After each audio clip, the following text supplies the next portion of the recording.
Salve, salve, navegantes do saber. Eu sou o Guto Nagarol e você está no Política se Debate, com mais um giro de notícias. Aqui, nesse programa, nós vamos mais a fundo em cada uma das notícias, vamos além daquilo que podemos ver e analisamos mais a fundo para trazer para todos vocês as reais consequências daquilo que está de fato acontecendo no Brasil e no mundo. E no programa de hoje, Brasil em liquidação.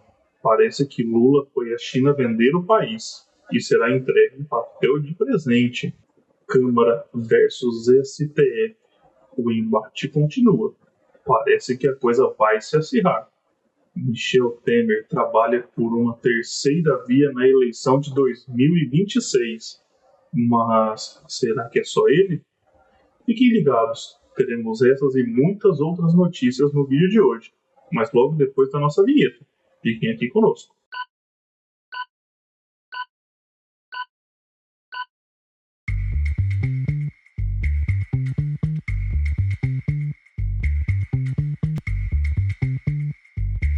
Ao que parece, o nosso país está realmente em liquidação.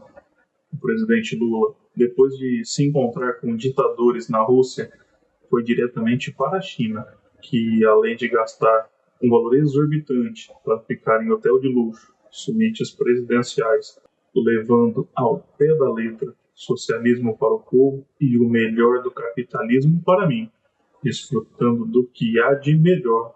Mas, infelizmente, não são só os gastos do governo que preocupam. Tem muito mais por trás disso. Durante essa viagem, acordos foram fechados. Segundo o presidente Lula, a China irá investir cerca de 27 bilhões de reais no Brasil, o que à primeira vista pode ser bom. Afinal de contas, investimento estrangeiro gera emprego, aumenta a produtividade, melhora a condição geral do país.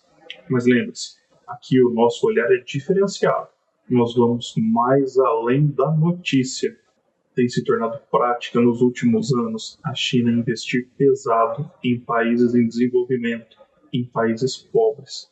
No entanto, isso tem custado muito caro para diversos países, alguns na África, Chile, própria Argentina. Afinal de contas, o modo de atuação chinês é simples e direto: emprestar dinheiro a juros altos, fazer com que o país não consiga pagar e se apropriar de muitas instituições, se apropriar de infraestrutura, se apropriar de empresas e de outras coisas no país, e assim ir expandindo seu domínio global de uma forma totalmente escusa. Porém, ainda mais coisa por trás disso.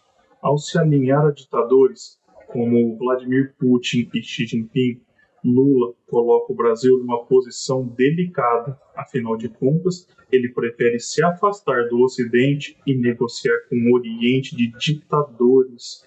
Ele prefere se aproximar daqueles que provocam o caos, daqueles que não respeitam a democracia. Logo ele, que diz vítima de uma suposta tentativa de golpe, prefere se aproximar de ditadores, prefere se aproximar de países socialistas e deixar de lado Estados Unidos e Europa. O que, num primeiro momento, pode parecer bom com esse investimento inicial, pode vir a custar muito caro para todo o país, pois se Estados Unidos e União Europeia resolverem retalhar o Brasil e boicotar acordos comerciais com o país, como eles já vêm fazendo com o Mercosul e diversas outras negociações, o país pode estar em maus lençóis. Ou talvez seja justamente esse o desejo do governo Lula: tornar o Brasil dependente da China, assim como Cuba se tornou dependente da Rússia, assim como a Venezuela também é dependente da Rússia.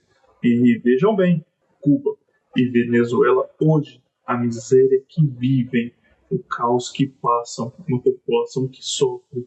Portanto, se a intenção do governo Lula é vender o Brasil, ou melhor, entregar de bandeja o Brasil para a China, o povo não vai deixar.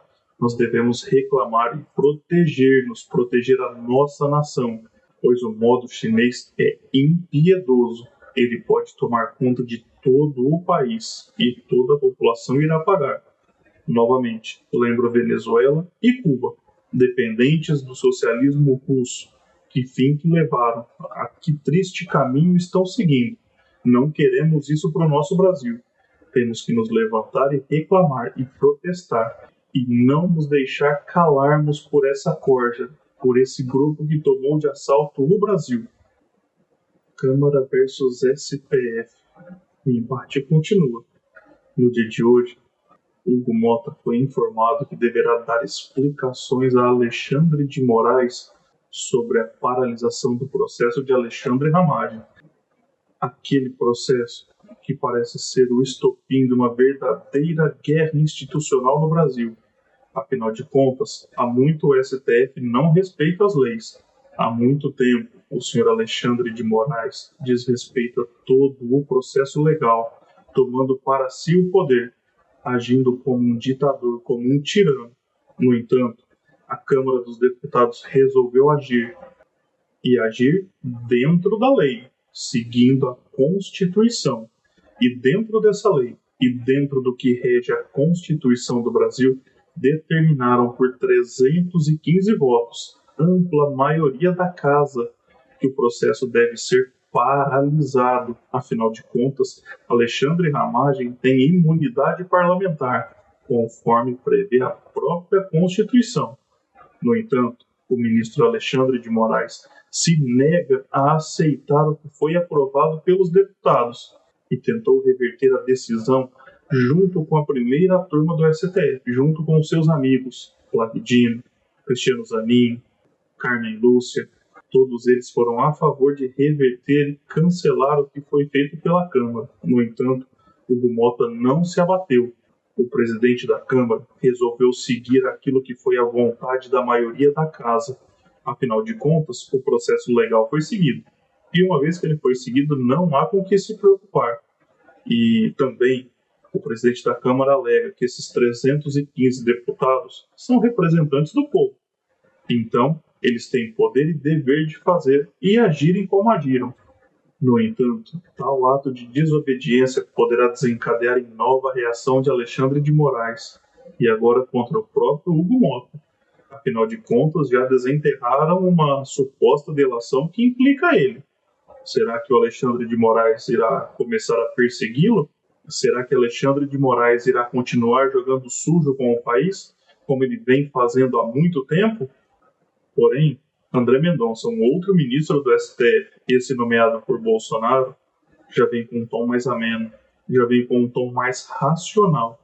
Afinal de contas, ele já percebeu, como muitos outros, inclusive os amiguinhos de Alexandre de Moraes, que é preciso imparcialidade, que é preciso parcimônia do STF, que a Casa deve respeitar os limites institucionais e agir de maneira imparcial, seguindo o rito da lei. E assim, o Brasil poderá ser pacificado. Assim, poderemos ter todos pensando no futuro do país, naquilo que é melhor para o povo, e não naquilo que premia alguns, e não somente satisfazendo a vontade tirânica de um ministro. Um ministro que é tão egocêntrico que, acredito eu, na sua cabeça, e tudo gira em torno dele. Mas, como os deputados mostraram, não é bem assim. A coisa não vai ficar calma. Se o ministro resolver se rebelar contra os deputados, certamente terão retaliações. E só para lembrar, já havíamos falado disso, já havíamos previsto essa crise e esse clima, o qual não favorece a ninguém, pois paralisa o Brasil, paralisa as votações na Câmara, descredibiliza o STF, que perde pouco de moral que ainda resta. Portanto, é preciso que Alexandre de Moraes coloque um fim nesses abusos que ele comete e permitir que o Brasil se desenvolva, que o Brasil possa focar naquilo que realmente importa, num futuro melhor para o seu povo. Um futuro esse que, para os Correios, infelizmente, não parece ser tão bom assim. Afinal de contas, no vídeo de ontem, já trouxemos a informação que a empresa passaria por uma reestruturação, faria um corte drástico e uma readequação para se ajustar ao prejuízo de mais de 2 bilhões de reais apresentado no ano de 2024. Logo após a gravação do vídeo, eles detalharam o processo, que inclui desde um programa de demissão voluntária, ou seja, vários funcionários podendo pedir demissão e recebendo um bônus para isso. O cancelamento de férias já programadas. Imagine bem, você ter férias agendadas, viagem marcada, passagem comprada, hotel reservado e simplesmente por incompetência do governo, por incompetência da administração da empresa, você ter as suas férias canceladas e perder tudo isso pelo que você já havia pago, é um absurdo. E tem mais. Corte do trabalho remoto. Esse não vai existir mais. E, além disso, um programa de redução nas horas de trabalho. Logo, uma redução salarial dos funcionários, para reduzir as despesas. Mas não seria melhor a empresa pensar em aumento da eficiência, ao invés de simplesmente tantos cortes? E mais, para a empresa e seus diretores, o culpado disso tudo mais uma vez ao governo. Palavras minhas agora. Coloca incompetentes para administrar a empresa. Afinal de contas, para o governo Lula, o importante não é a competência, mas a companheirada. É ter os amigos tomando conta das empresas. O mais importante para o governo Lula não está na competência, mas sim na amizade, em colocar os seus amigos e nos conchavos políticos nas estatais. Porém, a empresa vê a público colocar a culpa na taxa das blusinhas, ou seja, a culpa também é do governo, pois com esse imposto que foi criado, muitas pessoas deixaram de comprar produtos importados, sobretudo de sites da própria China, que hoje vem levar o Brasil de bandeja, pois houve um encarecimento absurdo. Afinal de contas, o governo Lula quer gastar à vontade, mas não tem dinheiro para isso.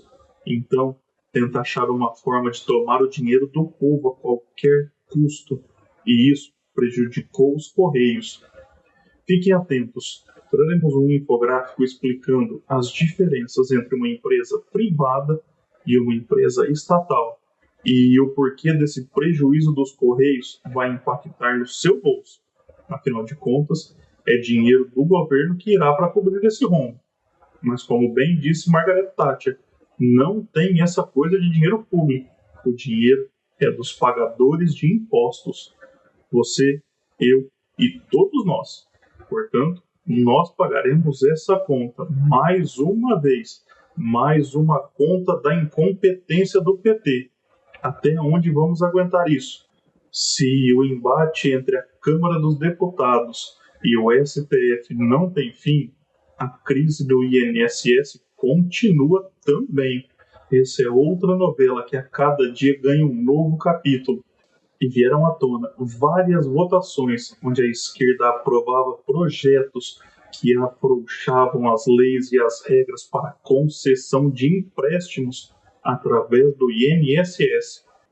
Enquanto Lula tenta pôr a culpa no Bolsonaro, no Lula ou em quem quer que seja, a coisa vai ficando cada vez pior para a esquerda brasileira, que já não é boa. Afinal de contas, o que eles fizeram durante os primeiros mandatos de Lula e os mandatos de Dilma já seriam suficientes para estarem bem longe de qualquer governo no mundo.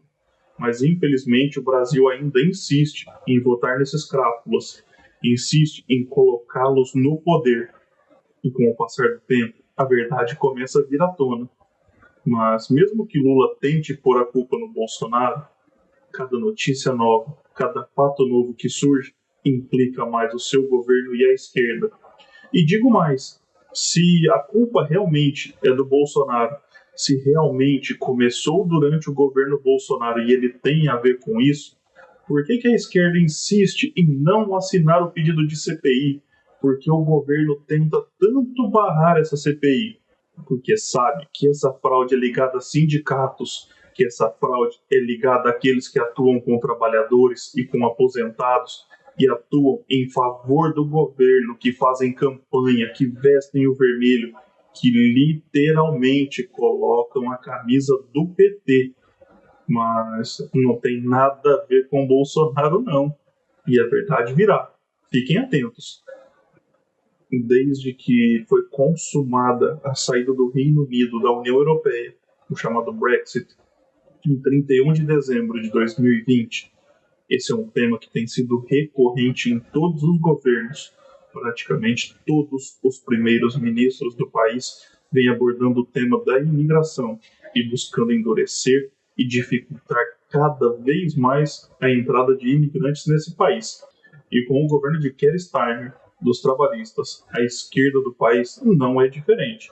E ele anunciou novas medidas para dificultar ainda mais. Medidas que vão desde trabalhos formais, qualificados, um salário mais alto, um salário mínimo necessário para a concessão do visto mais alto e, claro, a obrigatoriedade de falar inglês. Bom, vamos tratar aqui ponto a ponto. Afinal de contas, todas essas obrigações já existiam anteriormente. O que o ministro quer agora é dificultar a concessão desses vistos, pois, para ele, viver no Reino Unido é um privilégio e as pessoas devem lutar por isso. Afinal de contas, eles buscam mão de obra qualificada, o que, a priori, e que se pode ver nessa notícia, parece fazer sentido. Afinal de contas, o Reino Unido teve uma onda de imigração muito forte e o país vive talvez uma crise de identidade, a maior de todos os tempos. E tentando pôr um fim nisso, tentando trazer de volta a realidade britânica, o ministro impõe essas restrições para dificultar a entrada de novos imigrantes. E uma das principais alegações para essa medida é que os imigrantes têm sobrecarregado os sistemas públicos do país, dentre eles o NHS e o educacional. Porém, o ministro ignora completamente o tanto de benefício que é concedido no país, o quanto o país gasta anualmente para que pessoas fiquem paradas, para que pessoas não trabalhem. Sim, você não está entendendo errado. Isso acontece no Reino Unido. O Bolsa Família não é exclusividade do Lula e do PT, não. No Reino Unido é muito pior, pois às vezes o governo paga casa e ainda disponibiliza em dinheiro para as famílias, o que leva muitas pessoas a não trabalharem ou a estarem em trabalhos informais, aonde acabam não declarando seus ganhos e não revertendo isso em impostos. Portanto, ministro, o peso para o governo não são os imigrantes. Quem sobrecarrega o sistema não são os trabalhadores, aqueles que vieram para buscar benefícios, aqueles que vêm para receber dinheiro do Estado e não trabalhar. Aquele que quer vir para produzir deve ser recebido. Parece que o senhor não entende de economia, né? Trabalho gera renda, gera produtividade, gera crescimento para o país. Agora, benefício você tira de quem trabalha e passa para quem não trabalha. Não à toa, o Reino Unido vem perdendo muito em produtividade e perdendo renda média, ministro. E assim como França e Alemanha, que ainda são países ricos na União Europeia, visto que a maioria dos outros passam por dificuldades, todos os 3 países sofrem de uma crise crônica, uma perda de capital grave.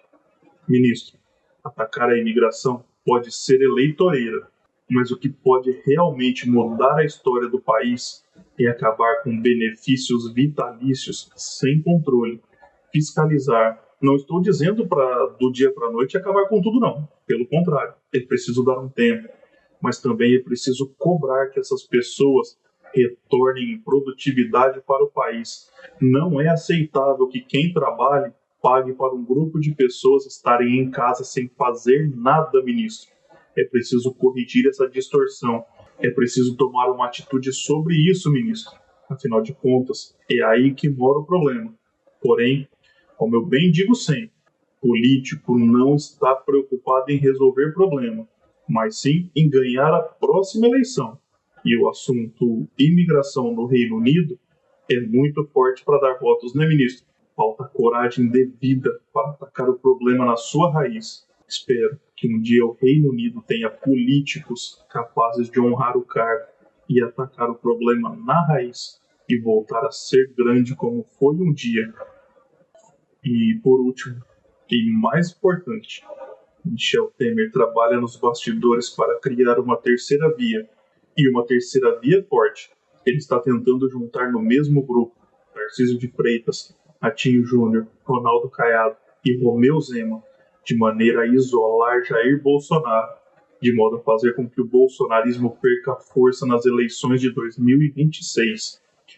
No vídeo de ontem nós antecipamos essa informação sobre a necessidade do Bolsonaro trabalhar para unir esses governadores, formar uma coalizão de direita, formar uma união pelo Brasil, pois temos bons nomes para substituí-lo. Se ele puder ser candidato em 2026, o apoio de todos eles será necessário, mas o presidente deve estar preparado para o pior cenário, e o pior cenário é o que se encontra hoje.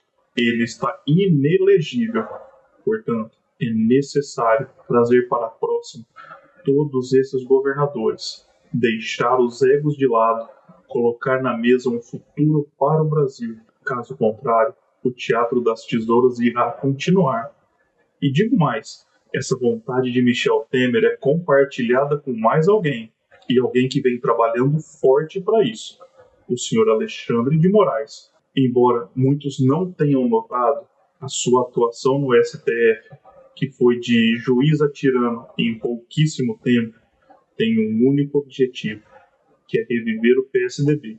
Vou relembrar vocês do ano de 1992, quando Fernando Collor de Mello sofreu impeachment.